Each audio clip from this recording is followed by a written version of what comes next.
Certains voient l'activité physique comme un investissement pour leur santé et leur bien-être. Vous voulez en faire partie ? Bienvenue chez Movemental. Je m'appelle Magali Dubois et je m'adresse particulièrement aux non-sportifs et à tous ceux qui aimeraient enfin réussir à adopter un mode de vie actif dans la durée. C'est en vous partageant des connaissances, des expériences et des points de vue différents que j'ai l'intention de vous aider à bâtir l'état d'esprit et la motivation nécessaires pour le faire. Alors j'espère que ça vous aidera et que vous aurez envie d'en parler autour de vous.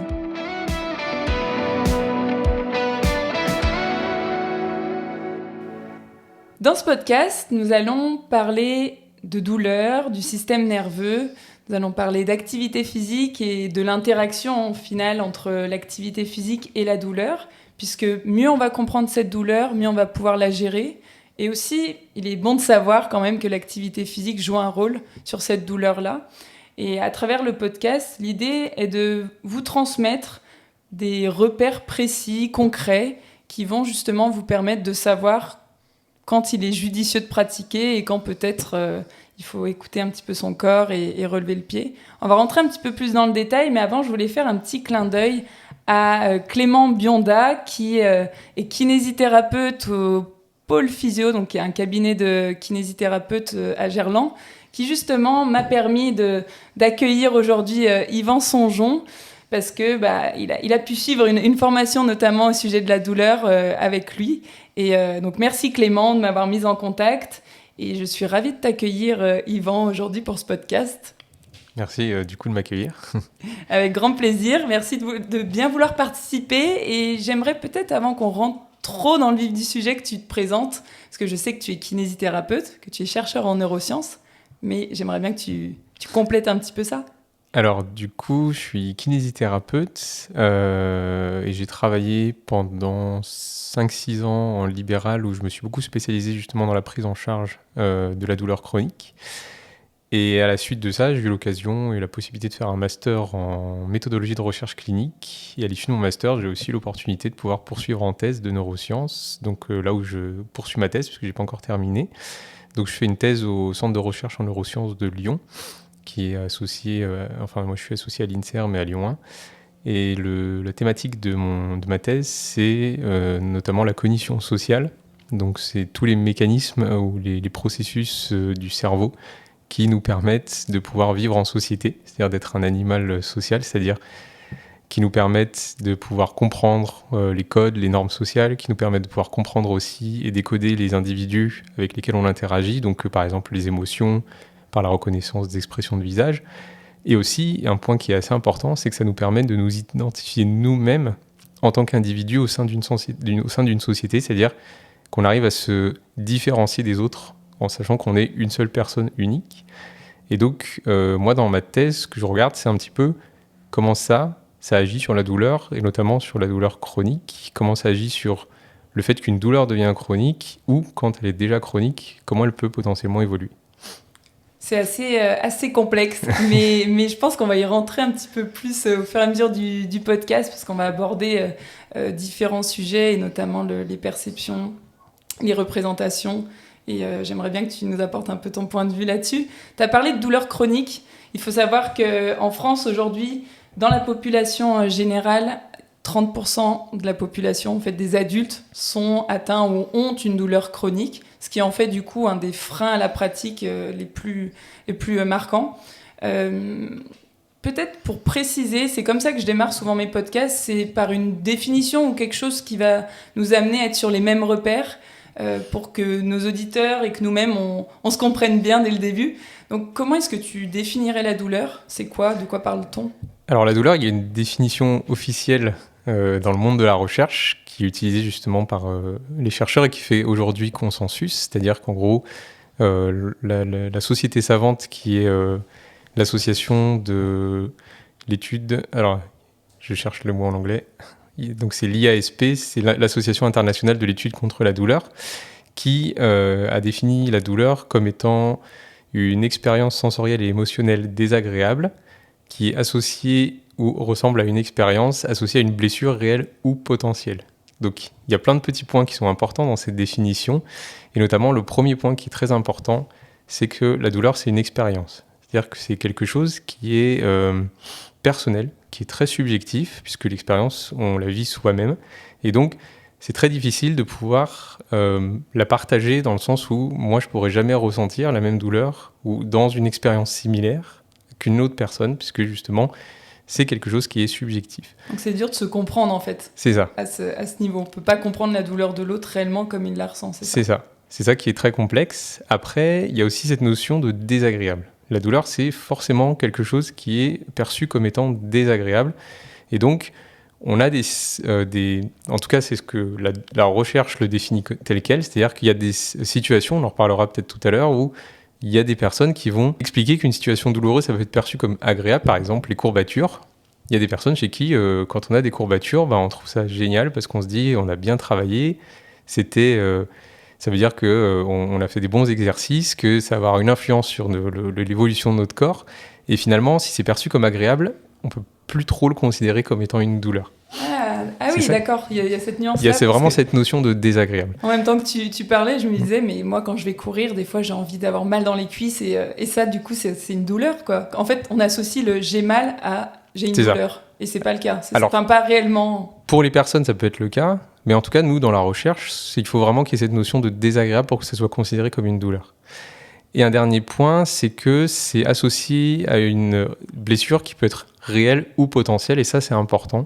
Parce qu'effectivement, on peut avoir des situations où la douleur apparaît dans le cas d'une lésion tissulaire, quand on a une blessure, quand on a un contexte traumatique. Vous courez et puis on se foule le pied, on a une entorse ou une fracture. Mais il y a aussi des situations où on peut avoir une douleur sans avoir d'atteinte organique, sans avoir de blessure, sans avoir de lésion au niveau des tissus. C'est très difficile là du coup d'appréhender vraiment cette douleur-là. Mais alors du coup, si je comprends bien, il y a quand même différentes formes aussi de douleur. On peut pas comparer, je sais pas moi, une migraine à une douleur au genou ou à une rupture, du coup une blessure peut-être plus émotionnelle. Est-ce que ça fonctionne de la même manière pour toutes les douleurs? C'est-à-dire dans le corps, le fonctionnement de la douleur, est-ce que c'est le même pour toutes ces formes de douleur? Alors en fait, ce qu'on prend en compte dans la douleur, c'est que c'est quelque chose qui est multifactoriel. Déjà, quand on le voit rien que dans la définition, on se rend compte qu'il y a plusieurs choses qui vont jouer un rôle dans la douleur. Et justement, dans cette définition, on a une composante qui est sensorielle, donc ça va être les sensations qu'on va avoir, et une composante qui est émotionnelle, c'est l'affect qu'on va associer à cette douleur, en fonction du contexte, par exemple, dans lequel on se trouve. Et c'est ça qui est important à comprendre, c'est que comme c'est toujours multifactoriel, on n'a pas une cause qui va déclencher une douleur. Quel que soit le contexte, que ce soit un contexte par exemple traumatique, quand on a un accident et qu'on a une blessure, ou que ce soit une migraine, en fait, il y aura toujours plusieurs facteurs qui vont arriver à ce qu'on perçoive une douleur. Donc c'est jamais un seul facteur. Et c'est pour ça que finalement, dans la recherche, nous, ce qu'on parle, ou du moins même pas que dans la recherche, dans la clinique aussi, c'est qu'on parle de composantes qui sont associées à cette douleur. Donc celles qui sont définies toujours au niveau de l'Association internationale de l'étude contre la douleur, il y a la composante nociceptive, et c'est très souvent celle-là avec laquelle on confond justement la douleur, on en parlera peut-être un peu plus après. On a la composante neuropathique et la composante nociplastique cette composante, c'est un peu un fourre-tout, ou qui ne fait pas encore consensus vraiment dans la recherche, où les personnes ne sont pas toutes d'accord de qu'est-ce qu'on inclut dedans, qu'est-ce qu'on exclut. Et moi, j'ai un petit peu le sentiment que c'est un peu... Quand on n'a pas trop d'idées de qu'est-ce qu'il pourrait y avoir comme composante dans la douleur, on met tout dans cette catégorie et on s'en débarrasse. Donc là, on rentre dans quelque chose d'un peu technique. Oui. En fait, il y a trois... quand tu dis trois composantes, est-ce que c'est trois classes un petit peu de douleur, ou c'est trois plutôt causes générales? Alors, c'est trois mécanismes qui peuvent être objectivés. Parce qu'en fait, on a des mécanismes qu'on peut objectiver et des mécanismes qu'on n'aura pas la possibilité d'objectiver parce que c'est très très complexe. Et ça, c'est trois mécanismes qui, d'un point de vue clinique, sont objectivables. D'accord. Et alors, par rapport à ces trois mécanismes, ou alors de manière peut-être plus simplifiée encore, comment est-ce que ça se passe quand on a mal, enfin quand on a une douleur? Comment ça se passe dans le corps au niveau du système nerveux?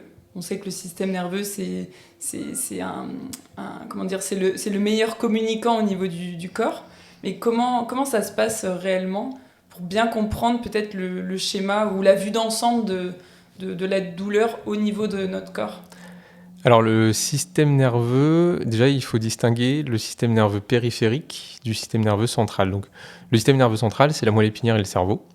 Et le système nerveux périphérique, c'est tous les nerfs qui vont justement dans les périphéries, donc dans les membres, vers les organes au niveau du thorax, donc comme le cœur, les poumons, les organes au niveau interne, donc tout ce qui est digestif, et aussi au niveau du visage, puisque le visage et la tête, c'est aussi considéré comme une périphérie.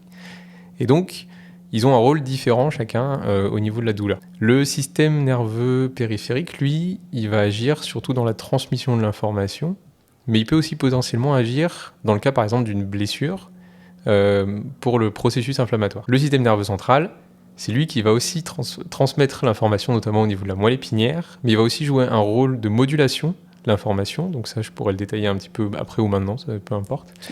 Tu peux le faire quand tu veux. En fait, il faut le voir comme un peu un bouton de réglage du volume du son. C'est-à-dire que la moelle épinière, elle peut jouer ce rôle de moduler les informations qui viennent des périphéries pour décider qu'est-ce qui va monter jusqu'au cerveau ou pas. Donc d'envoyer plus ou moins fortement l'information en gros. C'est ça. Donc d'envoyer une alerte plus ou moins grande en gros. C'est ça. Et derrière, on a le cerveau qui, ça va être lui justement un petit peu entre guillemets, alors vraiment entre guillemets le décideur, mais en tout cas c'est le cerveau qui au final va faire percevoir la douleur à une personne. Et le cerveau, lui, il se base sur toutes les informations qu'il reçoit au moment où justement on va recevoir la douleur, où on va percevoir la douleur. Et ce qui est important, c'est que le cerveau, lui, il reçoit des milliers et des milliers d'informations chaque seconde.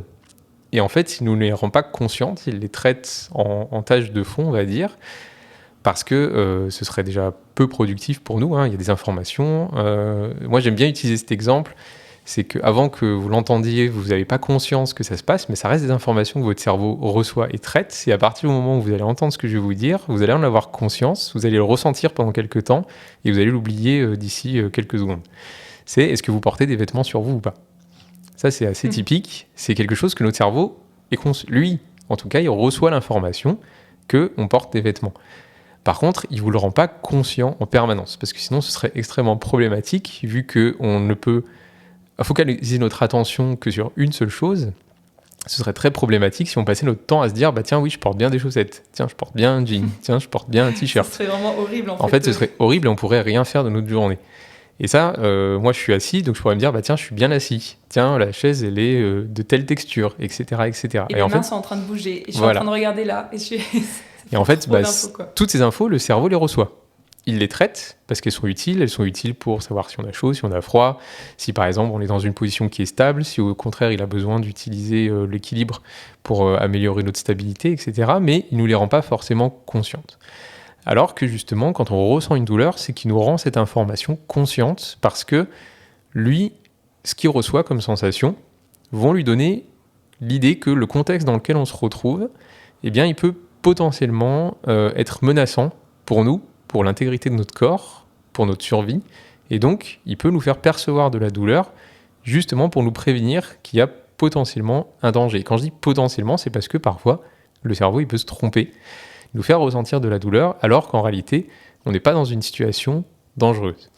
Et donc, la douleur, ça reste quand même un mécanisme qui va être utilisé par le cerveau pour nous aider à changer de comportement, on en parlait tout à l'heure, qu'on est dans une situation, il nous fait percevoir de la douleur, c'est pour nous dire, en gros, changer de comportement pour éviter de s'enliser dans cette situation perçue comme menaçante. Mais finalement, il n'y a pas que de la douleur. On peut avoir par exemple un réflexe musculaire de retrait. Si vous posez votre main sur une plaque chauffante et qu'elle est chaude, vous allez à la fois peut-être ressentir de la douleur, mais aussi enlever très très vite votre main. Ça, c'est un réflexe de retrait. On peut avoir aussi une réaction immunitaire et une réaction endocrinienne, donc qui va plus avoir un lien dans tout ce qui est inflammatoire, mais on a aussi des études qui montrent que le corps se prépare justement à subir des blessures sans forcément subir de blessures. Il se prépare, c'est-à-dire il anticipe un peu. C'est ça. Il y a une petite étude que... Alors, inconsciemment, c'est ça où c'est toujours un peu le problème. Inconsciemment, ça veut dire en fait que le cerveau ne rend pas l'information consciente. Mais ça ne veut pas dire que, comme les vêtements, il ne traite pas l'information. Et justement, lui aussi, il va réagir en conséquent. Et il y a une petite étude que j'aime bien qui date des années 90, fin 90 je crois, où ils avaient demandé à des patients de mettre la main dans de l'eau froide qui est aux alentours de 4 degrés. Donc 4 degrés, c'est quand même très très froid. Et effectivement, au bout d'un certain temps, si on laisse la main, ça peut déclencher des blessures, notamment des engelures, des choses comme ça au niveau de la peau. Mais dans la recherche, ce test est validé comme sûr, parce que s'il faut se rappeler qu'il y a une notion éthique dans la recherche, et on peut pas, éthiquement parlant, blesser des personnes. On peut pas se permettre ça, même si ça peut apporter de nouvelles connaissances à la société, c'est éthiquement pas acceptable. Par contre, ce test, il est acceptable parce que justement, on sait qu'au bout d'un certain temps, il peut y avoir des blessures, mais en dessous de ce temps, eh bien justement, il n'y a pas de blessure possible. Par contre, ça ne nous empêche pas de ressentir de la douleur. Et du coup, ils avaient fait cette étude chez des personnes, ils leur ont demandé donc de mettre de la main dans l'eau et plusieurs fois de rester 30 secondes, je crois. Et la dernière fois, ils leur demandaient de rester le plus longtemps possible, la main dans l'eau, avec un temps maximum de 3 minutes. Et en gros, ils faisaient une prise de sang aux personnes avant et après l'expérience pour regarder le taux de cytokines. Donc les cytokines, c'est des petites molécules qui peuvent jouer un rôle dans l'inflammation, et notamment qui peut être pro-inflammatoire. Et donc ils se sont rendus compte que les personnes qui étaient soumises à un haut niveau de catastrophisme, alors ça fait beaucoup de notions, le catastrophisme c'est en gros l'idée que dans une situation on va toujours s'imaginer que ça va être le pire qui va se produire, pour simplifier. Et donc les personnes qui avaient un haut niveau de catastrophisme, donc on avait testé ça avant de leur faire l'expérience, et bien du coup c'était celles qui avaient le plus haut niveau de cytokines après l'expérience. Ça montre que effectivement, par appréhension, parce qu'on s'imaginait que ça allait être le pire qui allait arriver quand on allait mettre la main dans l'eau, et bien justement le corps avait déjà préparé à d'éventuelles lésions, puisque quand on a des lésions, du coup il y a une inflammation qui s'ensuit, puisque l'inflammation ça fait partie du processus de guérison des tissus. C'est hyper intéressant ce que tu dis, parce que en fait, moi, j'ai en tête là ce fameux triptyque qu'on utilise beaucoup en préparation mentale, les pensées qui influencent les émotions et qui influencent derrière le comportement. Tu vas comprendre pourquoi je te dis ça. Parce que du coup, les pensées, là, ça me fait penser à... Tu t'imagines, tu fais ton film un peu catastrophe de « Oh là là, ça va être vraiment horrible cette situation, je vais jamais y arriver, etc. » Derrière, ça fait que tu es dans une sorte d'appréhension en termes d'émotion, tu ressens de la peur, et du coup, tu vas... Alors, en l'occurrence, si l'idée c'était de mettre la main dans l'eau, soit tu vas la retirer plus tôt, parce que du coup, tu sais que ça va pas le faire, soit ça peut être carrément de pas le faire. Mais là, en l'occurrence, donc ces personnes-là, là où j'avais pas forcément notion, c'est qu'en plus de ce ressenti et de ces émotions qui viennent perturber le comportement et avoir une action directe sur l'action, tu es en train de nous dire qu'il y a même des choses physiologiquement qui sont modifiées de par les cytokines qui sont en concentration plus élevée chez ces personnes-là. Donc il y a les pensées, il se passe plein de choses, il y a des émotions, tout ça, mais en plus de ça, dans le corps, il se passe des choses qui viennent... qui répondent carrément à ces fameuses pensées, ces émotions. C'est ça. Et en plus, il y a d'autres choses qui peuvent se produire, notamment tu disais qu'il y a des gens qui vont enlever la main plus tôt. Et là, il y a plusieurs hypothèses qu'on peut émettre là-dessus. C'est déjà le rôle du système nerveux périphérique, puisque le système nerveux périphérique, il envoie des informations de ce qui se passe de l'extérieur de notre corps. En gros, c'est le moyen d'interagir entre notre cerveau et l'extérieur, le monde extérieur, mais aussi le monde intérieur.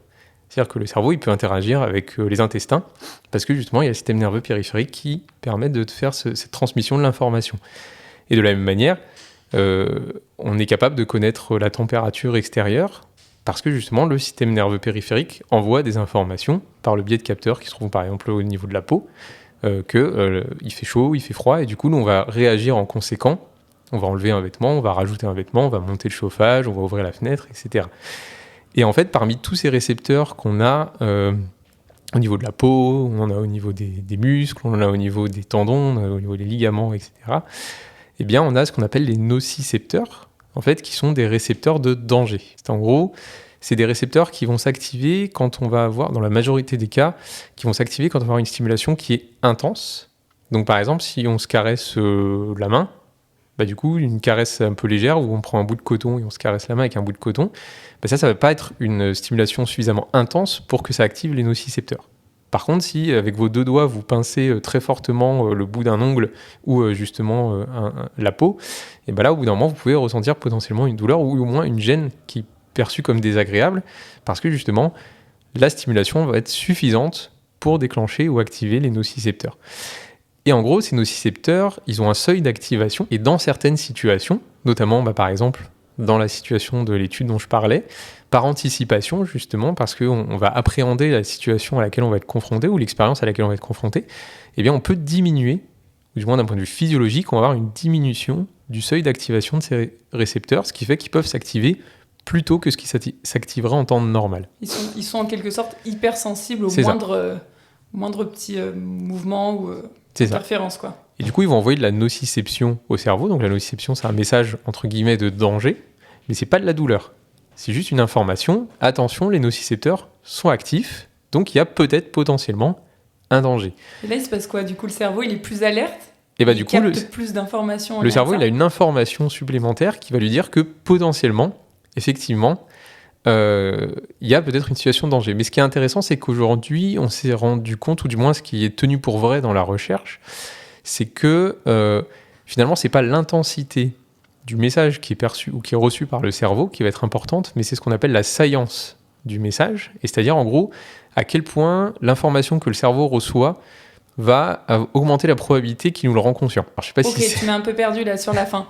Dans le sens en gros, la science, c'est à quel point un message, ça peut être un message visuel, ça peut être un message auditif, ça peut être un message sensoriel tactile, par exemple, et à quel point ce message, en fait, il va attirer notre attention. Moi, je me balade tranquillement dans la rue, j'entends des oiseaux qui chantent, il fait beau, il y a un peu de vent, donc j'entends aussi le bruit de vent, et d'un coup, il y a un coup de klaxon. C'est un bruit comme les autres, finalement, mais ce coup de klaxon, il va avoir un potentiel saillant plus important parce que justement, il va attirer mon attention. Et même parfois, si je m'y attends pas, je peux avoir des réactions comme sursauter, qui va être justement une réaction par rapport à ça. Et donc, c'est ça, la saillance d'un stimulus, c'est sa capacité à attirer notre attention. Sans être forcément... Là, en l'occurrence, dans ton exemple, c'est un bruit qui est plus fort qu'un autre, en fait. Ou pas forcément plus fort, qui va être soudain, qui va être différent. Un peu imprévu, on s'y attend pas, et du coup, ça attire... Et donc, on peut être dans une situation, par exemple, on reçoit des messages de nociception, mais comme on aura peut-être d'autres messages à côté qui vont être plus saillants, et bien du coup, finalement, le cerveau, et notamment la moelle épinière dans son rôle, peuvent empêcher l'arrivée de ces messages nociceptifs jusqu'au cerveau, où ils ne vont pas être utilisés, donc ça ne va pas forcément déclencher de douleur.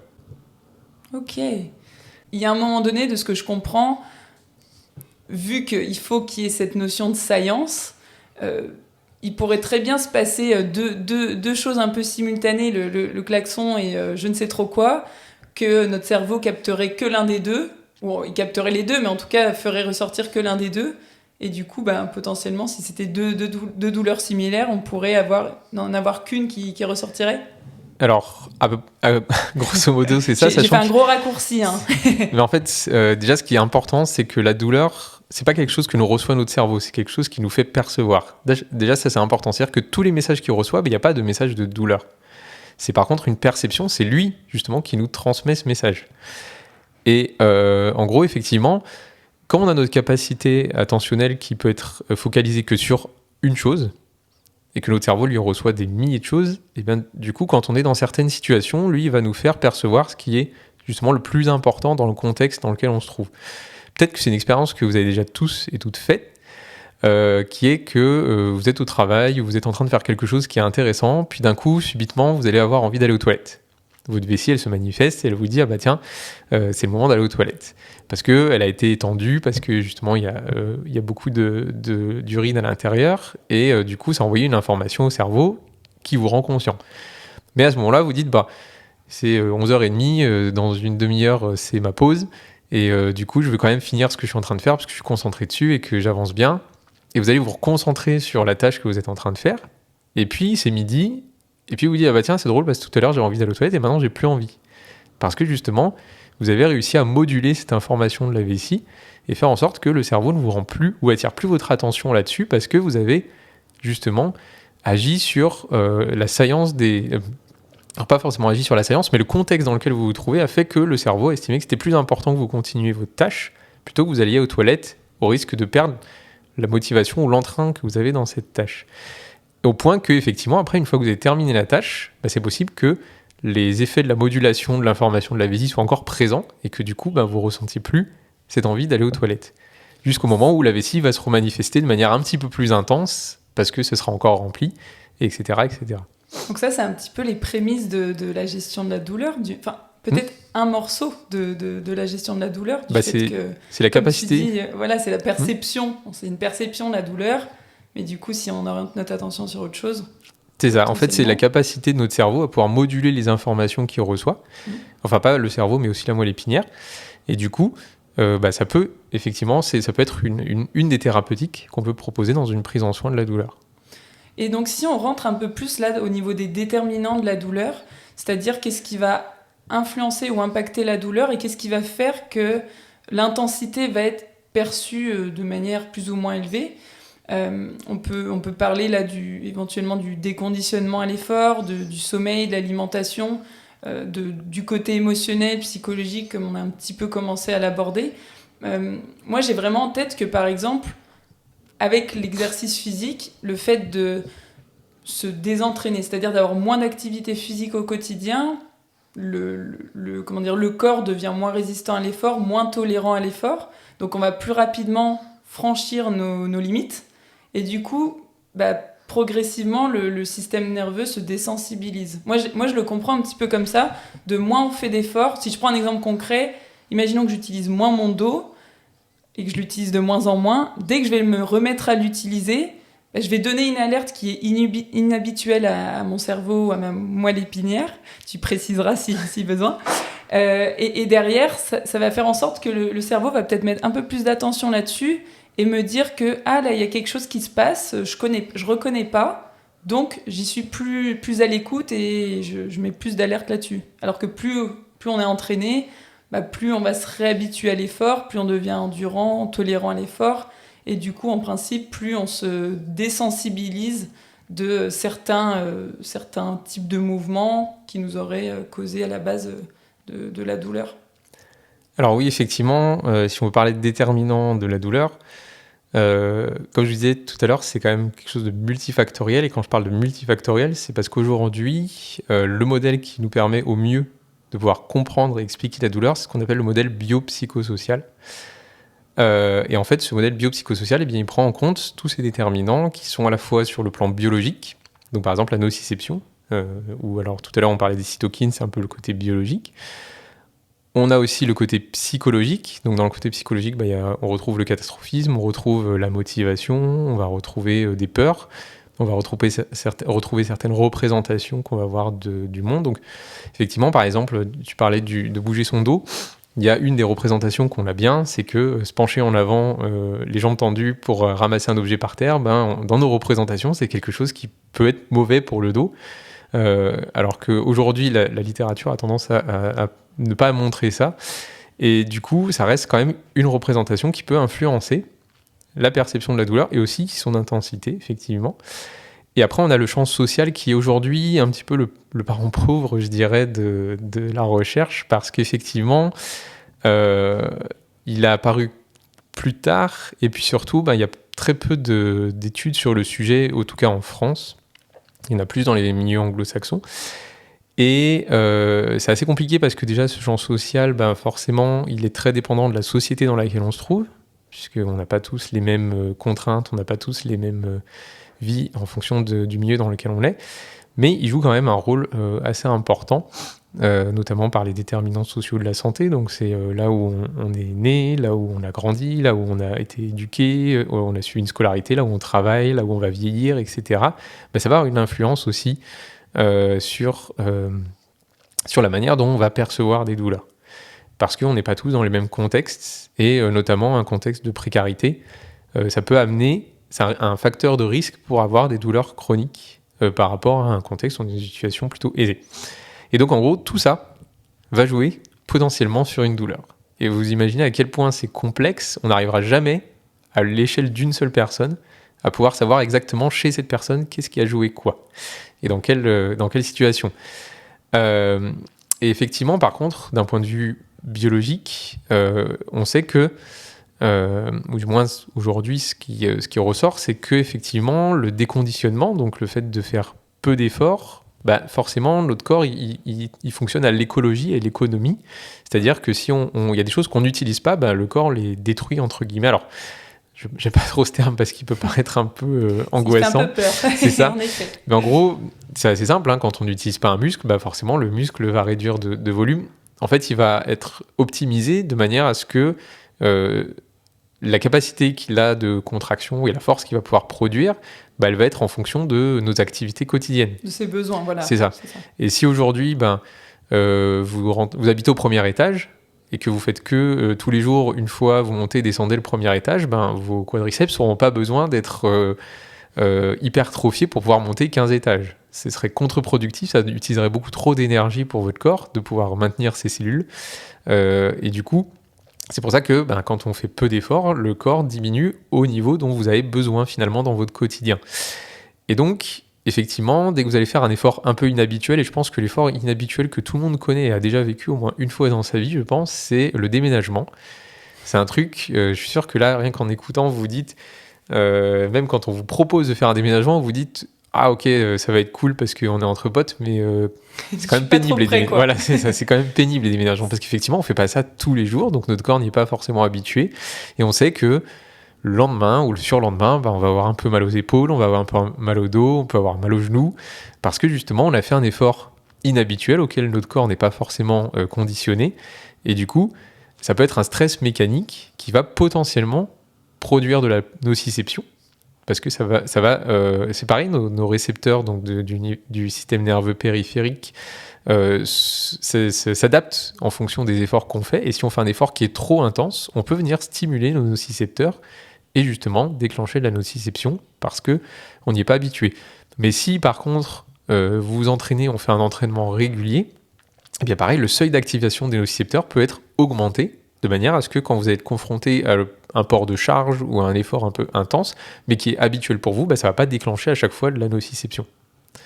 Et ça, c'est important parce que dans tous les cas, et ce jusqu'à notre mort, donc c'est pareil, c'est un petit peu triste de dire ça, mais en fait, notre corps, il a cette capacité, c'est un organisme qui est vivant, et tout ce qui est à l'intérieur de notre corps vit et peut évoluer jusqu'à la fin de notre vie.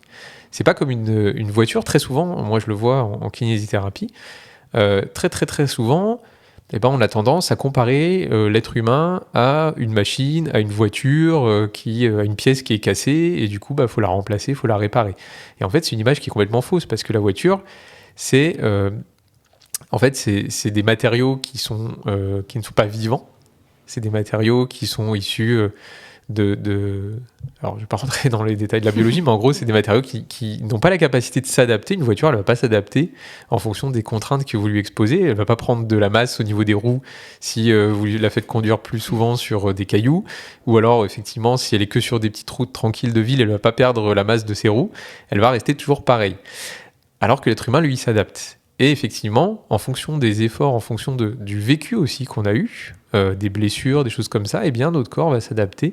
Et notamment, le seuil d'activation des nocicepteurs peut monter ou diminuer. Tout à l'heure, on en parlait, dans une situation qui est perçue comme appréhendée comme angoissante ou anxiogène pour certaines personnes, ça peut diminuer le seuil de sensibilité, mais ça peut aussi augmenter l'hypervigilance, c'est-à-dire que votre cerveau peut aussi potentiellement devenir plus vigilant à certaines informations. Donc on en revient à cette notion de science. Et du coup, vous allez potentiellement ressentir la douleur plus facilement que d'autres personnes qui ne seront pas dans cette même situation parce qu'elles sont plus souvent habituées à faire ce type d'effort, ou alors que dans leurs expériences, elles ont déjà vécu ce type d'effort et savent que ça s'est très bien passé. Et ça, c'est vraiment important parce que tout au long de notre vie, on peut jouer là-dessus. Même quand on est dans une situation qui est considérée comme chronique, on peut souvent avoir cette idée que c'est quelque chose qui va mettre énormément de temps à soigner, qui va être impossible à récupérer, ou qu'on va avoir ça, on va traîner ça toute notre vie, alors qu'en réalité, notre corps, comme il a la capacité de s'adapter, on peut s'adapter à plein de situations et trouver des stratégies justement par rapport à ça. Et tu parles de douleurs chroniques, et j'aimerais bien qu'on revienne un petit peu là-dessus, dans le sens où quand il y a douleur chronique, justement, une des grosses idées reçues, et je pense que c'est à nuancer de toute manière, mais c'est le fait de se dire que j'ai mal, donc si je fais de l'activité physique, je vais avoir encore plus mal. Alors que là, ce que tu es en train d'expliquer, c'est finalement qu'avec l'entraînement, donc la répétition d'un effort, on va petit à petit habituer le corps et du coup repousser ce seuil d'activation de la douleur, enfin en tout cas de la perception. Du coup, quel est un petit peu qu'est-ce qu'il faudrait retenir là-dessus quand j'ai une douleur, qu'est-ce que j'en fais ? En tout cas, quand je perçois une douleur, qu'est-ce que j'en fais ? Si c'est une douleur chronique, est-ce que je m'efforce quand même de passer au-delà de ça et du coup, je garde en tête qu'il faut que je m'entraîne pour mieux gérer cette douleur au fur et à mesure ? Et c'est peut-être différent aussi d'une douleur aiguë. On n'a pas différencié les deux, mais il y a aussi ces deux... Alors peut-être déjà, on va commencer par ça, de différencier la douleur aiguë de chronique. Alors, d'un point de vue biologique, on va dire, d'un point de vue neuroscientifique, je trouve que c'est pas évident de faire la différence entre les deux, parce que finalement, on retrouve les mêmes mécanismes neurologiques dans la douleur aiguë que ce qu'on peut retrouver dans la douleur chronique. Je ne vais pas trop rentrer dans les détails parce qu'après ça va être un peu trop compliqué, je pense, de rentrer dans les détails de ces mécanismes. Mais effectivement, on a par contre un contexte. Et aujourd'hui, ce qui définit notamment, par exemple, dans la Haute Autorité de Santé, c'est comme ça qu'elle le définit, la différence entre la douleur chronique et aiguë, c'est déjà une notion de temporalité. C'est-à-dire qu'une douleur qui persiste depuis plus de 3 mois va être considérée comme une douleur chronique. Mais en fait, c'est pas à 2 mois et 30 jours... Là, ça y est, on change le lendemain, vous vous réveillez à 3 mois, que ça y est, en fait, dans votre corps, il s'est passé un truc qui fait que ça y est, c'est chronique. C'est pour ça que je disais que c'est un peu difficile d'un point de vue purement biologique de pouvoir distinguer les deux. Là, c'est au niveau peut-être plus de la linguistique aussi. Oui, c'est ça. Pour bien faire la différence entre les deux, que c'est pas une douleur qu'on a depuis une semaine et qui va passer dans la semaine qui suit. C'est un peu ça aussi. C'est un petit peu ça, sachant qu'après... Il y a aussi cette notion que pour que la douleur soit considérée comme chronique, il faut qu'elle soit résistante à différentes formes de thérapeutiques. Donc ça veut dire que durant ces 3 mois, vous avez essayé des traitements médicamenteux, de la kinésithérapie, de la reprise d'activité, etc. Et malgré tout, la douleur persiste. Et donc c'est là où on peut considérer qu'effectivement, il y a cet aspect chronique. Et moi, je le vois un petit peu que la douleur, c'est quelque chose d'adaptatif. C'est-à-dire qu'en gros, la douleur, dans la théorie, elle est faite pour nous protéger, puisque c'est une information que nous envoie notre cerveau par rapport à une situation ou un contexte qu'il estime comme menaçant pour vous. Et donc, comme il vous transmet cette information, c'est un but de vous faire changer de comportement pour justement éviter que ça se pérennise. Donc, par exemple, vous courez ou alors vous tombez d'une échelle qui fait 3 mètres de haut et puis vous entendez crac dans la jambe et là, vous avez très mal. Et quand vous posez le pied par terre, vous avez très très mal. Là, ça paraît quand même plutôt adaptatif parce qu'il y a quand même une chance qu'il y ait une fracture ou qu'il y ait une lésion des tissus. Et donc, si vous appuyez et continuez à appuyer sur la jambe, ça peut potentiellement aggraver la situation. Là, c'est adaptatif.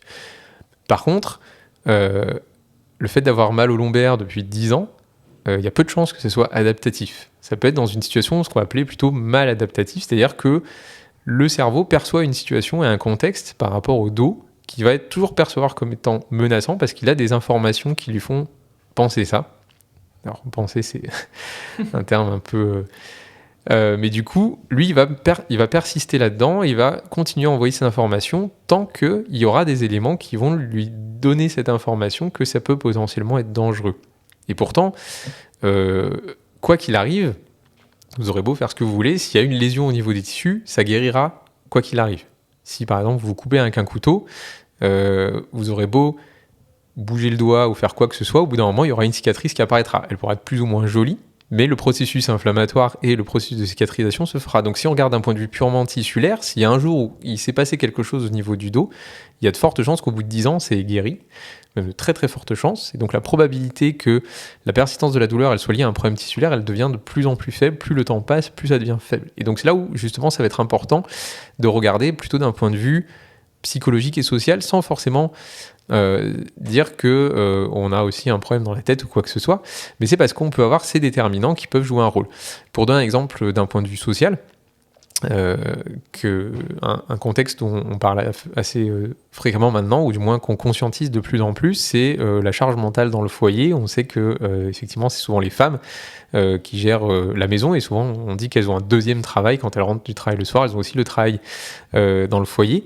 Et bien justement, ça peut augmenter le risque qu'une femme elle ressente, ou du moins elle vive des douleurs chroniques, parce que justement elle n'a pas de temps de repos. C'est-à-dire qu'elle travaille, et puis le soir à la maison, il va falloir qu'elle s'occupe du lave-vaisselle, il va falloir qu'elle s'occupe de faire les repas des enfants, de faire le ménage, etc. Et donc, elle va toujours être dans une situation où elle va utiliser son corps en permanence sans avoir, par exemple, un temps de repos. Et son corps et sa tête, du coup. Enfin, quand tu parles repos, là, c'est repos... C'est repos du corps et de la tête, parce qu'effectivement, elle va penser aussi, qu'est-ce que je vais faire à manger pour demain, qu'est-ce que je dois faire comme course, etc., etc. Alors que, par exemple, si on se met dans une situation où l'homme, justement, ne gère pas cette situation, eh bien lui, il rentre le soir du boulot, il se couche couche sur le canapé, il peut à la fois se reposer effectivement le corps, mais aussi la tête. Et ça, c'est important parce que ça, c'est un déterminant social dont on commence à avoir de plus en plus conscience qui joue un rôle dans la douleur. Et effectivement, une personne qui a des douleurs chroniques de genre féminin, qui est dans cette situation, eh bien, si on ne change pas cette situation, il y a peu de chances qu'on puisse changer ces douleurs. Ou du moins, on pourra avoir une influence, mais pas forcément des résultats qui seront très efficaces sur le long terme. Et c'est pour ça que la douleur, c'est vraiment quelque chose à voir d'un point de vue général et multifactoriel, parce que très souvent, et ça c'est vraiment historique, dans l'évolution des sciences et de la médecine, où on est resté sur ce qu'on appelle le réductionnisme biologique, où en fait, on a expliqué toute l'humanité par la biologie. Et les sciences humaines et sociales, elles sont arrivées un peu plus tard, et en plus, elles n'ont pas forcément été tout le temps acceptées, parce que développer une méthodologie de recherche en sciences humaines et sociales est aussi très complexe, bien que aussi en biologie, ça l'est. Mais souvent, on le prend moins en considération parce qu'on estime que les sciences humaines et sociales, d'ailleurs, rien que dans la distinction, on dit d'un côté les sciences dures et les sciences molles, ce qui est complètement faux. Les deux s'interposent en en fait, permanence. c'est ça, parce qu'en fait, les deux n'ont pas le même objectif. Et du coup, ça, c'est quelque chose qu'on prend moins en compte.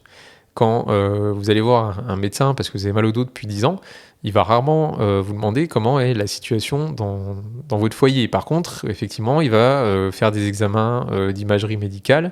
On va faire tous les examens imaginables possibles pour essayer de trouver la cause organique. Et ça, c'est important parce que, justement, il n'y a pas la cause organique. Il peut y avoir une cause organique, mais qui va être ajoutée à plein d'autres choses. C'est-à-dire que 2 personnes qui peuvent avoir une blessure ne vont pas percevoir cette blessure de la même manière en fonction de la situation dans laquelle ils sont. Moi, si je suis pianiste professionnel et à côté, je suis randonneur professionnel, si à un moment je tombe par terre et que je me fracture le poignet, forcément, l'impact ne sera pas le même. Je ne vais pas percevoir la situation pareil, parce que le pianiste professionnel, s'il se fracture le poignet, ça peut être sa carrière qui peut être en jeu. L'enjeu, il est énorme. C'est ça. Alors que si je suis randonneur professionnel, en fait, finalement, alors je sais pas si ça existe, les randonneurs professionnels, mais si moi j'ai le poignet cassé, ça m'empêche pas de continuer à faire des randonnées. Alors, je vais peut-être pendant quelques temps être plus prudent. Pour les bâtons, mais bon. Mais par contre, effectivement, l'enjeu sera pas le même. Et donc, comme j'aurai pas les mêmes pressions, comme j'aurai pas les mêmes appréhensions, comme j'aurai pas les mêmes représentations, parce que moi, la semaine prochaine, en tant que randonneur, j'ai pas l'examen que je devais passer pour rentrer au conservatoire ou pour rentrer dans tel orchestre, etc., et qui allait jouer sur toute ma carrière, forcément, je vais pas prendre la situation de la même manière. Et donc, ça peut augmenter la perception de la menace, justement, par le cerveau, parce que la situation va générer de l'anxiété, elle va générer du stress, elle va générer plein de choses qui vont faire que ça va augmenter la probabilité qu'on ressent des douleurs et qu'elles peuvent après, par la suite, persister. Donc, augmenter cette perception de la douleur, est-ce que ça veut aussi dire augmenter peut-être l'intensité de la douleur ? Oui. Ça peut augmenter l'intensité, ça peut aussi jouer un rôle sur la qualité de la douleur, c'est-à-dire la manière dont vous allez la percevoir. Est-ce que c'est juste un petit point qui gêne, qui fait mal, ou alors est-ce que c'est quelque chose qui va s'étendre sur toute la main, sur le bras, même voire jusqu'à l'épaule ? Ça peut être des sensations de brûlure, ça peut être différents types de sensations qu'on va percevoir en fonction justement de la situation dans laquelle on peut se trouver, et aussi de nos représentations. Parce que des fois, on peut s'imaginer, en fonction de ce qu'on ressent, que c'est telle structure du corps qui a été touchée, alors qu'en réalité, on ne le sait pas vraiment, ou même parfois, il n'y a aucune structure qui a été touchée, mais ça ne nous empêche pas de ressentir des brûlures ou des chocs électriques, et ça, on l'associe par exemple fortement à quelque chose de nerveux, qui touche le système nerveux. Alors oui, tout à l'heure, je parlais des composantes, par exemple, quand quelqu'un décrit des douleurs type choc électrique ou brûlure, ça peut rentrer dans la composante neuropathique, donc ça veut dire qu'il y a une atteinte, une lésion ou une maladie du système nerveux, mais on a des tests pour savoir si justement elle est à cette composante. Et il y a des personnes qui ressentent des sensations de brûlure et de choc électrique sans avoir justement d'atteinte au niveau du système nerveux. Donc ça peut être aussi des facteurs qui vont jouer un rôle là-dedans, dans le développement et l'évolution de la douleur. Et justement, quand on perçoit une douleur plus ou moins forte, comment traiter cette information là, de manière consciente du coup, hein. Comment traiter cette information tout en sachant que justement tu l'expliquais, une douleur chronique au bout d'un moment au niveau tissulaire c'est censé avoir guéri parce qu'il y a le système inflammatoire qui s'est mis en jeu et ça on l'a pas empêché. Comment faire du coup, par exemple, si ça fait 5 ans qu'on a mal au dos, pour se dire que là, oui, je peux faire des exercices ou non, il faut plutôt que je me mette sur la réserve. Est-ce qu'il y a un peu Ou est-ce que toi, tu utilises en tant que kiné des critères ou quels conseils tu donnes peut-être aux personnes que tu accompagnes pour les aiguiller sur cette gestion de la douleur par rapport à l'effort? Alors, si on reste sur le dos, par exemple, très récemment, en mars ou avril 2019, la Haute Autorité de Santé a sorti de nouvelles recommandations par rapport à la prise en charge des lombalgies, où déjà on fait cette distinction, donc aigu, subaigu. Donc subaigu, c'est un peu la phase entre l'aigu et chronique. Et elle a donné des recommandations de traitement. Et donc si vous êtes dans une situation où vous vous couchez un soir et puis le lendemain matin vous vous réveillez avec une énorme douleur au niveau des lombaires et que vous n'arrivez même pas à vous lever du lit, déjà dans la situation, la probabilité qu'il y ait une lésion tissulaire qui soit produite, elle est quand même faible. Parce qu'en général, quand on dort, on fait quand même pas des efforts très intenses qui vont potentiellement générer une lésion tissulaire. Et donc la première recommandation, c'est qu'effectivement, essayer de garder un niveau d'activité quotidien. Peut-être dans les premiers jours de diminuer par rapport à ce qu'on fait habituellement, et puis progressivement essayer de re-augmenter pour atteindre le niveau qu'on a habituellement. Et si jamais ça persiste, si jamais malgré tout la douleur persiste, dans ce cas-là, effectivement, on peut proposer en deuxième intention soit une prise en charge par un kinésithérapeute, soit une prise en charge médicamenteuse. Bien que moi, en tant que kinésithérapeute, je suis biaisé, je vais plutôt vous conseiller la prise en charge kinésithérapie. Et là où, justement, le rôle du kinésithérapeute, par exemple, ça va être d'aider à reprendre des mouvements adaptés.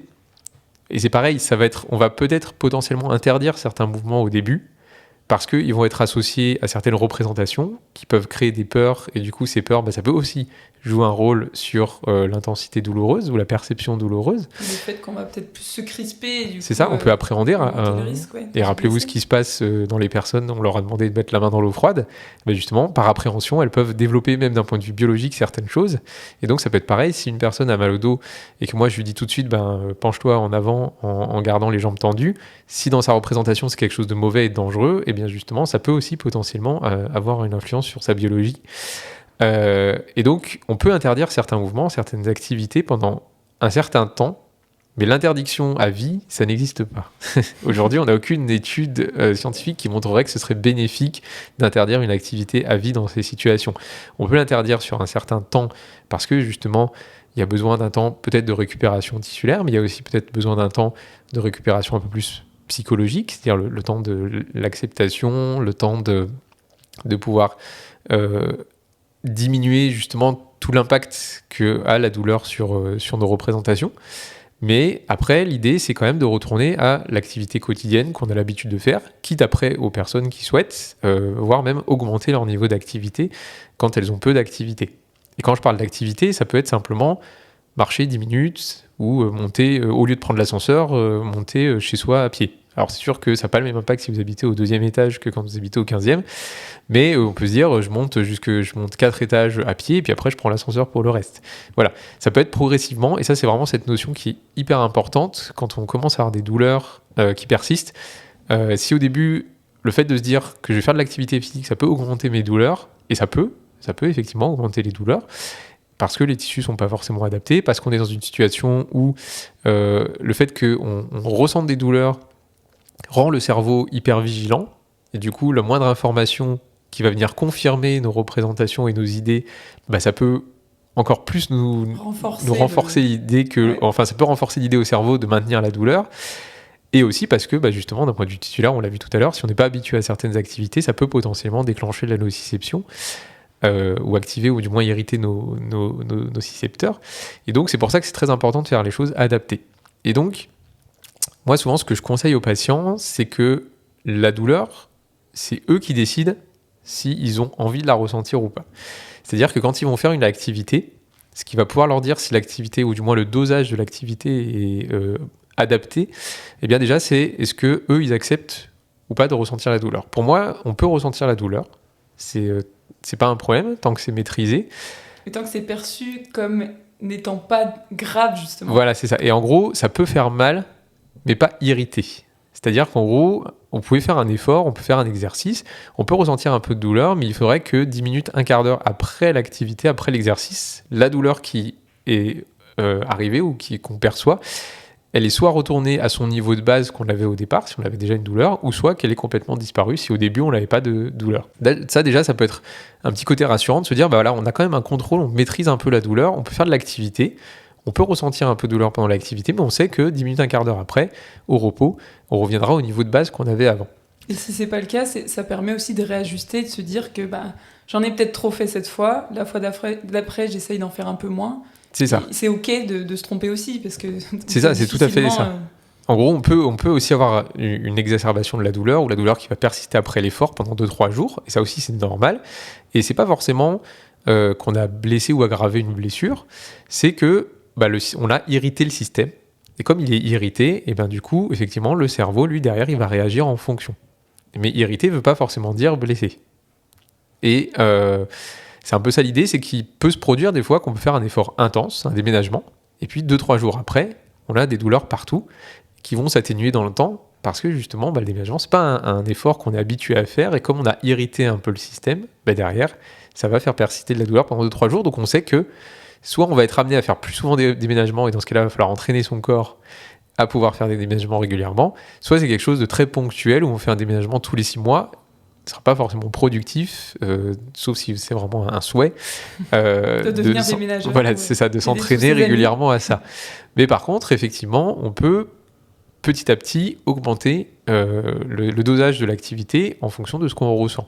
Et justement, la douleur, c'est un très bon critère justement pour savoir si on en a fait trop ou pas assez. Parce que c'est pareil, si une personne qui a des douleurs chroniques fait une activité, elle fait un effort, par exemple elle porte des poids de 10 kg, 20 kg, et puis qu'à la fin de cet effort, avec un nombre de répétitions, etc., elle ressent rien du tout.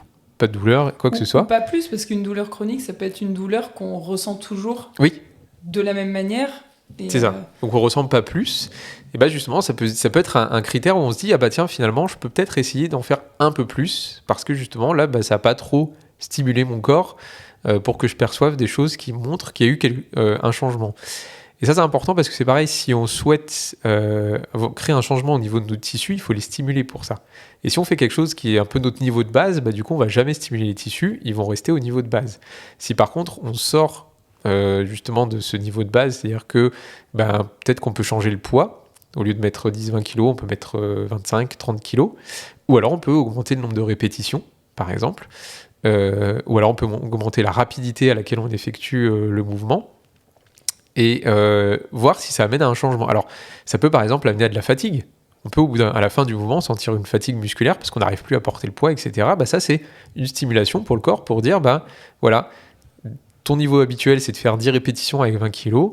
Aujourd'hui, j'ai fait 10 répétitions avec 25 kg. Au bout de 8 répétitions, c'était compliqué. Donc, le corps, lui, qu'est-ce qu'il va faire ? Il va s'adapter. Et donc, les muscles vont augmenter en volume et en nombre de cellules. Les tendons et les ligaments, pareil, ils vont s'adapter à ça. Et après, vous allez arriver, pareil, à un niveau où, un jour, vous allez faire les 10 répétitions avec 25 kg, où ce sera le niveau de base.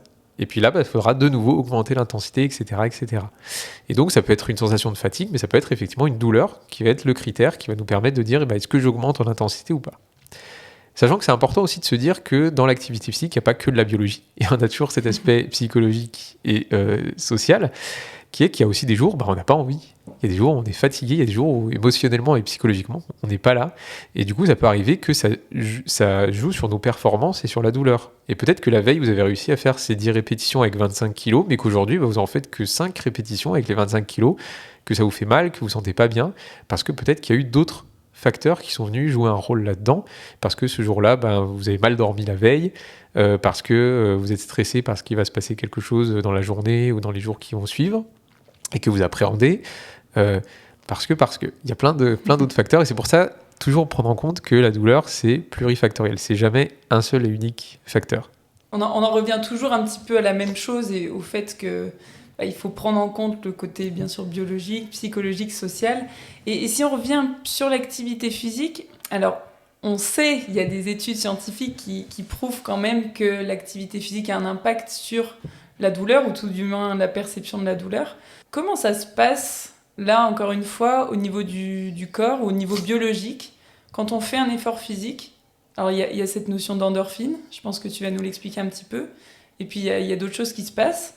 Mais Enfin, parce qu'on entend beaucoup d'ailleurs dans les campagnes de prévention, si on reste sur le dos, on sait maintenant que pour lutter contre le mal de dos, il faut marcher. Mais pourquoi, tu vois ? C'est encore une fois, faut l'expliquer un petit peu et donner du sens à tout ça. Alors moi, du coup, je suis un peu biaisé parce qu'en tant que kinésithérapeute, donc c'est pas du tout mon domaine de recherche. Je travaille pas du tout sur l'activité physique. Par contre, en tant que kinésithérapeute, effectivement, je suis forcément promoteur de l'activité physique. Et moi, j'aime bien présenter l'activité physique à mes patients comme un médicament qui a comme effet secondaire de réduire le diabète, de réduire le risque d'avoir du cholestérol, d'augmenter notre espérance de vie, d'améliorer notre système cardiovasculaire, d'améliorer notre système pulmonaire, etc. Et donc, en fait, finalement, c'est plein d'effets secondaires qui peuvent être quand même assez intéressants. Et pour ça, il y a une étude que je trouve sympa pour ceux et celles qui souhaiteraient vraiment aller plus loin. Alors, j'ai plus le nom, je crois que c'est l'exercice et un polymédicament. Je pourrais le rajouter là dans le podcast, le lien du... Et justement, qui décrit un petit peu tous ces mécanismes qui vont jouer un rôle notamment sur le diabète, sur le cholestérol, sur le système cardiovasculaire. Et il parle un tout petit peu de la douleur, mais pas beaucoup. Mais en gros, pour la douleur, qu'est-ce qui peut se passer quand on fait des exercices ? Alors déjà, on en parlait, c'est qu'il y a nos tissus qui vont s'adapter. Donc à partir du moment où on fait un dosage progressif du mouvement et de l'activité, forcément, au bout d'un moment, nos tissus vont s'adapter. Là où ça peut être potentiellement dangereux, c'est effectivement quand on n'est pas dans du progressif. Si on passe aucune activité à une activité très intense d'un coup, c'est là où on peut augmenter le risque de se blesser, effectivement. Par contre, si on est sur quelque chose de très progressif, et à la limite, si on ne se sent pas capable de le faire seul, on peut être accompagné par des professionnels. Il y a le risque de se blesser, il existe toujours, puisque le risque zéro n'existe pas, mais il est quand même extrêmement diminué, surtout si on part vraiment sur du progressif. Et à côté de ça, il peut y avoir plein d'autres choses qui vont se produire, notamment, tout à l'heure, je parlais des cytokines. Parmi ces cytokines, on a une cytokine qui s'appelle l'interleukine 6. Alors, sans trop rentrer dans les détails, c'est une petite molécule qui, en fonction du contexte dans lequel on se trouve, elle va être pro- ou anti-inflammatoire. C'est-à-dire que si elle est pro-inflammatoire, elle va exacerber le phénomène d'inflammation, alors que quand elle est anti-inflammatoire, au contraire, elle va diminuer l'inflammation. Et en gros, quand vous êtes dans un contexte d'activité physique, donc cette cytokine, elle est produite par les muscles. Quand vous faites un effort, donc plus précisément, on l'appelle une myokine, parce que le myo, c'est le muscle, donc elle est produite par le muscle. Et du coup, elle peut avoir un effet dans le contexte de l'activité physique anti-inflammatoire. Et donc, si on se retrouve dans des situations où on a des inflammations de bas niveau qui peuvent se produire au niveau du système nerveux central, par exemple, qui vont jouer sur notre neuroplasticité, ou qui peuvent se produire par exemple au niveau du système digestif ou des choses comme ça, et bien justement elle peut potentiellement jouer un rôle, parce qu'il faut aussi avoir cette idée que c'est pas quelque chose qui va fonctionner de manière purement locale. Alors effectivement là les cytokines très souvent elles vont jouer un rôle purement local, mais on a d'autres hormones, d'autres neurotransmetteurs qui peuvent aussi jouer un rôle un peu plus global, et notamment l'endorphine qui lui va jouer un rôle sur la modulation au niveau de la moelle épinière. Tout à l'heure, on parlait que la moelle épinière, elle joue un peu un rôle de modulation, c'est-à-dire que c'est un peu comme un bouton d'amplification du son, soit vous montez, soit vous diminuez le son. Et bien là, justement, si vous avez des influx qui viennent du système nerveux périphérique, qui envoient les informations de nociception, et bien justement, l'endorphine, elle va permettre à la moelle épinière de diminuer ces informations pour qu'elles n'arrivent pas forcément jusqu'au cerveau. Elles viennent agir sur le niveau, comme tu le disais, le niveau du son, le niveau d'alerte. C'est ça. Et en gros, la moelle épinière peut décider de diminuer le son, donc de diminuer l'indociception, par justement le biais de l'endorphine ou de la sérotonine, par exemple. Et qui va diminuer ces informations qui vont aller jusqu'au cerveau. Mais en fait, c'est pas la moelle épinière qui décide, c'est le cerveau qui, lui, va initier, par rapport au contexte dans lequel il se trouve, cette production d'endorphine. Et effectivement, l'activité physique, ça peut jouer là-dessus. Mais après, là, on est très concentré sur la biologie, et pour éviter de retomber dans ce réductionnisme biologique historique des sciences, on peut aussi voir le côté motivationnel. C'est-à-dire qu'il y a un médiateur de la douleur qui est assez important, qui s'appelle le sentiment d'auto-efficacité. Donc le sentiment d'auto-efficacité, ça a été développé en psychologie... En sociocognition, ça s'appelle, c'est un chercheur qui s'appelle Albert Bandura, si vous voulez chercher sur Internet, qui a développé ça notamment dans le domaine de l'éducation à l'école. Et le sentiment d'auto-efficacité, c'est un sentiment personnel qu'on a à pouvoir accomplir une tâche, ou du moins dans nos capacités à pouvoir accomplir cette tâche. Et en gros, le sentiment d'auto-efficacité, c'est quelque chose qui est dédié à une seule tâche. C'est-à-dire qu'on peut avoir un fort sentiment d'auto-efficacité à faire une tâche, mais un très faible sentiment d'auto-efficacité à faire une autre. Pour vous donner une idée, si moi j'ai mal au dos, le fait de porter une charge de 10 kg, je peux avoir, parce que j'ai mal au dos, un faible sentiment d'auto-efficacité. Je ne me sentirais pas capable de porter ces 10 kg à cause de mon mal de dos. Alors qu'à l'inverse, si j'ai pas mal au dos, j'aurais aucun problème, je me poserais peut-être même pas la question en fait. Je verrais un poids de 10 kg, je le prendrais, j'irais le poser ailleurs et ça me poserait aucun souci. Et ça, quand on a dans certaines situations un faible sentiment d'auto-efficacité par rapport à une tâche, eh bien justement, ça peut nous amener à derrière avoir des stratégies d'évitement, donc éviter de faire certaines choses, mais ça peut aussi potentiellement nous amener à, dans nos représentations, exacerber ou augmenter l'hypervigilance du cerveau et donc nous faire ressentir plus de douleur. Et donc, c'est assez classique, quand on fait de l'activité, on voit des gens faire de l'activité, puis on se dit « Ah, mais moi, j'arriverai jamais à le faire ». Ça, justement, c'est parce qu'on a un faible sentiment d'auto-efficacité face à cette activité. Et si finalement, progressivement, on se met à faire cette activité, puis qu'un jour, on arrive à atteindre un objectif qu'on s'était fixé, c'était ce qu'on avait vu une autre personne le faire, et ça peut être un énorme vecteur à augmenter notre sentiment d'auto-efficacité, puisqu'on l'aura vécu, c'est une expérience qu'on aura faite. Et on s'est dit, finalement, j'en suis capable, parce que vous avez déjà fait l'expérience une fois. Et donc, en augmentant ce sentiment d'auto-efficacité, ça peut augmenter la motivation, et ça peut réduire justement certaines appréhensions et certaines angoisses vis-à-vis de notre corps et de la douleur. Et ça, c'est plutôt effectivement sur ce côté psychologique, où l'activité physique peut jouer un rôle. Une personne qui n'a jamais vraiment fait d'activité physique, qui se met à faire de l'activité physique progressivement jusqu'à atteindre un niveau où elle pensait jamais, il y a 6-7 mois avant, y arriver, c'est hyper motivant quand même, et c'est hyper gratifiant. Et ça, ça peut effectivement diminuer cette sensation de menace, la perception de la menace du contexte du cerveau, et donc diminuer derrière la perception douloureuse qu'il va nous transmettre. Exactement. Et ça vient rassurer et on focalise après notre attention sur toute autre chose aussi, sur des éléments qui vont justement nous encourager à poursuivre et à recommencer. Tout à l'heure, au tout début, on parlait de la focalisation de l'attention. On peut aussi, sans forcément au début, quand on a un peu d'inquiétude, un peu d'angoisse vis-à-vis des conséquences d'une activité, travailler sur de la focalisation d'attention. Et un exercice que je pense que tout le monde connaît parce que c'est promulgué par les kinés, par le yoga, par la méditation, par tout ce qui existe, c'est se concentrer par exemple sur la respiration. Parce que la respiration, on ressent des choses, il se passe des choses d'un point de vue biologique dans notre corps, mais surtout on peut focaliser assez facilement sur les sons, sur les sensations au niveau de l'air qui rentre et qui sort du nez ou de la bouche. On peut se concentrer sur les mouvements des épaules, sur les mouvements de la poitrine, sur le mouvement du ventre, etc. Donc il y a plein de choses sur lesquelles on peut concentrer notre attention qui peuvent déjà nous aider à gérer un petit peu la douleur.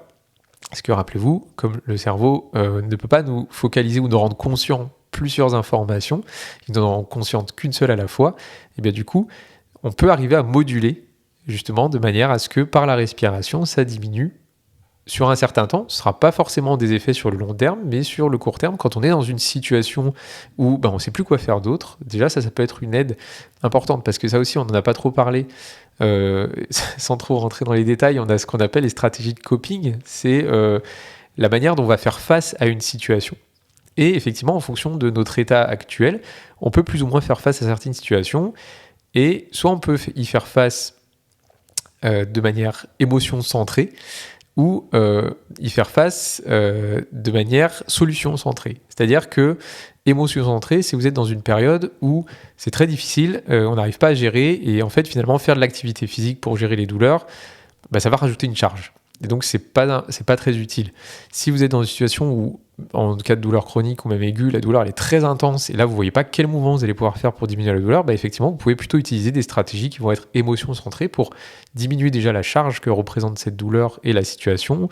Et ça peut être plein de choses. Ça peut être un massage, ça peut être de la méditation, ça peut être des exercices de respiration, ça peut être écouter une musique que vous aimez bien, regarder un film que vous aimez bien, aller boire un verre avec des amis, aller au cinéma. Ça peut être vraiment quelque chose qui, justement, va permettre de vous aider à mieux gérer la situation actuelle en apaisant. C'est ça, un peu sous le principe de l'effet pansement. Tu vois, oui, c'est ça. Tu trouves un pansement rapide, quelque chose qui va vraiment agir dans l'immédiat, mais on est d'accord que ça va pas résoudre forcément le problème de fond. C'est ça. Et en gros, c'est pour ça que ça s'appelle émotion centrée, parce qu'en fait, ça va avoir des effets qui seront très souvent sur du court terme. Donc ça peut nous aider à gérer une situation où on a l'impression de ne plus pouvoir gérer quoi que ce soit. Et donc ça, c'est vraiment plutôt sur du court terme. Et si on veut des effets à long terme, ce sera contre-productif. Et ça peut nous emmener dans des situations comme par exemple des addictions. Et justement, des stratégies de coping, donc de faire face à des situations centrées sur les émotions, eh bien, ça peut être boire de l'alcool. On se dit, bah tiens, boire un verre, ça peut me détendre, ça peut me faire du bien, ça peut diminuer mes douleurs, etc. Et un soir, après des examens, on veut fêter avec les amis pour évacuer un peu le stress, pourquoi pas. Mais effectivement, ça peut devenir gênant, ou enfin, ça peut être mauvais pour la santé quand ça devient quelque chose où ça va être la seule stratégie qu'on va utiliser pour faire face à ces situations. Et après, on a donc les stratégies qui vont être plutôt solutions centrées, c'est-à-dire qu'en gros, c'est là où on est plus disponible, là où mentalement on se sent plus dans une situation où on va pouvoir se lancer là-dedans, un peu entre guillemets, c'est une phrase qu'on aime beaucoup, moi je l'aime pas trop, mais on va dire on va sortir de sa zone de confort. Sa zone de confort, c'est ça. Parce que justement, on est disponible à ce moment-là pour le faire, on se sent, on n'a pas d'autres choses qui vont venir parasiter ça, et donc bah là on peut se dire, bah tiens, je peux essayer de me mettre à de l'activité physique, parce que ça pour le coup, l'activité physique, et on a quelques données d'un point de vue scientifique, qui montrent qu'effectivement, sur le long terme, ça peut avoir une efficacité. Et pareil, on peut avoir des effets à très court terme de l'activité physique, comme par exemple la production d'endorphines, qui peut avoir des effets sur la douleur, mais quand on est dans une situation où la douleur elle persiste, eh bien c'est un petit peu comme si vous vouliez commencer un régime. Si vous voulez commencer un régime, vous vous pesez le matin sur la balance, puis pendant une journée vous mangez que des légumes, et vous vous pesez le lendemain, bah, il ne faudra pas s'attendre à ce que vous ayez perdu 5 kilos, ce qui est normal, parce qu'en fait c'est un processus qui va être sur le long terme. Eh bien c'est exactement pareil dans le sport, on ne peut pas s'attendre à avoir des effets sur le long terme qui seront immédiats. Il faudra attendre quelques semaines avant vraiment de ressentir les effets, parce qu'il faut aussi laisser le temps au corps de s'adapter aux différentes contraintes, et puis en fonction du dosage et du type d'activité que vous allez faire. Parce que c'est pareil, la bonne nouvelle, c'est que quelle que soit la forme d'activité, ça peut avoir une influence positive dans la diminution des douleurs. Si vous êtes plutôt tendance à faire des exercices cardio-respi, ou si vous êtes plutôt à fond sur la musculation ou des choses comme ça, bah finalement, je pense que c'est plus important de faire quelque chose qui est motivant, plutôt que de se forcer à faire une activité qui n'est pas motivante et qu'on va probablement abandonner au bout d'un certain temps. Ou mal faire parce qu'on sera justement dans nos pensées à pas avoir envie ou à... C'est important de se rappeler qu'on a besoin d'être disponible en fait pour pouvoir se lancer dans ce genre de stratégie centrée solution, et que c'est tout à fait normal d'être des fois dans des situations où on n'a pas cette disponibilité. Et quand je dis disponibilité, c'est disponibilité mentale et physique. C'est pas forcément la disponibilité dans le temps. Bien sûr, il faut aussi un peu de temps, mais ça aussi c'est un dernier point peut-être que je voulais ajouter, c'est que l'activité physique, peu importe le temps qu'on y consacre, la moindre activité physique sera bénéfique. Et ça c'est important. Alors c'est sûr que derrière, s'il y a des idées de performance qu'on souhaite atteindre, il y a des notions, et là moi je ne suis pas du tout spécialiste là-dedans, mais si on veut avoir de l'hypertrophie musculaire, il y a quand même quelques règles à suivre, mais juste faire un peu d'activité physique, finalement la moindre activité physique, si on part de zéro, ça va avoir une influence plutôt bénéfique sur plein de choses dans notre corps, comme on le disait tout à l'heure, et potentiellement sur la douleur. Et à partir du moment, comme tu l'as précisé à un moment donné, où il y a cette progressivité, et je rajouterais même la notion de fréquence. La fréquence plus la progressivité. Là, on est quasi sûr d'avoir d'en tirer justement un maximum de bénéfices. Et toi, tu pratiques du coup, Yvan ? Alors moi, je pratique du sport. Déjà, moi, j'aime bien la randonnée. Okay. C'est pour ça que tout à l'heure, je parlais de randonnée, mais je le fais pas du tout au niveau professionnel, je le fais plutôt au niveau familial. Et à côté de ça, par contre, je pratique du ninjutsu. Alors, précise-nous ce que c'est, je suis pas sûre que ça parle à tout le monde qui écoute là. Le ninjutsu, c'est un art martial qui est originaire du Japon et qui est très peu connu en fait dans le monde, parce que ça s'est pas aussi bien exporté que ça s'est pas aussi bien exporté que le judo, que le karaté, que l'aïkido, etc. Parce que déjà rien qu'au Japon, ça a une image un peu négative, puisque c'est un art martial qui découle historiquement des ninjas. qui étaient quand même perçus comme... pas que perçus, puisque c'était un peu aussi leur rôle, comme des assassins, des voleurs, des espions, etc. Donc ils avaient quand même des rôles un peu socialement mal vus, puisque au Japon, dans le développement culturel du Japon, ils sont basés beaucoup sur le code du Bushido, qui est un code d'honneur développé par les samouraïs. Enfin, je sais pas si c'est développé par les samouraïs, alors là, je ne suis pas du tout spécialiste là-dedans, mais en gros, ils ne suivaient pas du tout ce code d'honneur qui était admis socialement comme étant la norme au Japon. Et forcément, ils faisaient des choses qui n'étaient pas forcément honorables et donc c'était mal vu. Et encore aujourd'hui, il y a une image un petit peu comme quoi c'est mal vu et donc c'est pour ça qu'on est très peu de pratiquants.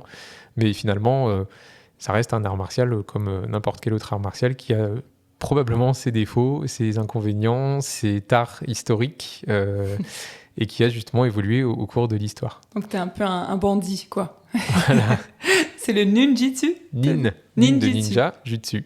Ninjutsu. Ok, bon, je m'entraînerai à le répéter. Ok, et alors il y a une question que je pose toujours à mes invités, c'est qu'est-ce qui te motive du coup toi à pratiquer ?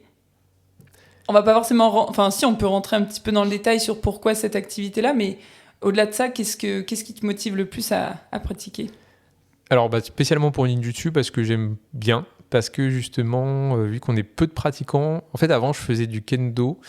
Le kendo, c'est pareil, un art martial, c'est un peu de l'escrime, c'est de l'escrime japonaise. Et j'avais aussi essayé l'aïkido et le judo. Et en fait, j'avais moins aimé parce que c'était des gros clubs avec beaucoup de participants, beaucoup de pratiquants, et c'était un peu impersonnel, je trouvais. Et là, au contraire, le ninjutsu, quand on est peu de pratiquants, ça reste des petits clubs assez familiaux, assez sympathiques. Nous, à Lyon, dans mon dojo, on est une quinzaine de pratiquants.